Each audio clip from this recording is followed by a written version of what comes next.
سلام دوستان به کانال خودتون یعنی ماردین SR7 خوش آمدید. دیدم خیلی از بچه ها در بازی به مشکل این ارور خوردن و نتوانستند راه حلش رو پیدا کنند. من امروز راه حلش رو براتون آوردم. برای شروع اول لایک و حساب کن تا بریم برای راه حلش.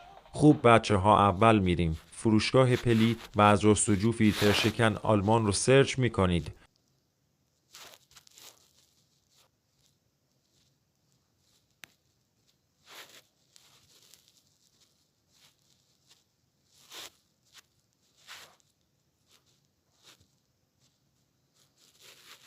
بعد وقتی که نصب کردید وارد فیلتر شکن میشید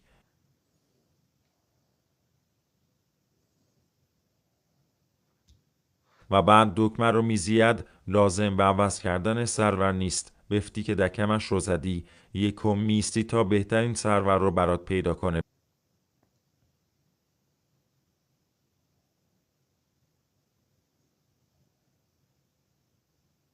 بعد وقتی که پیدا کرد اتصال رو میزنی. بعضی وقتها تبلیغات میاد اون رو نگاه میکنی. بعد وارد پابجیه موبایل میشی. وقتی که وارد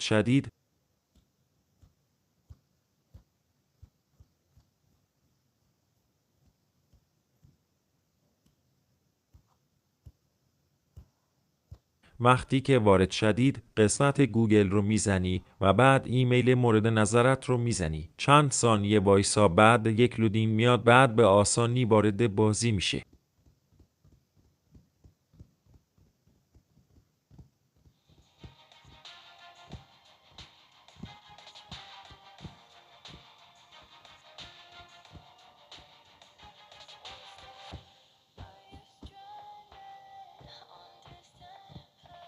اگه هنوز لایک و حساب نکردی لایک و حساب کن، چون قرار گیم پلی و چیزهای مفیدی بذارم.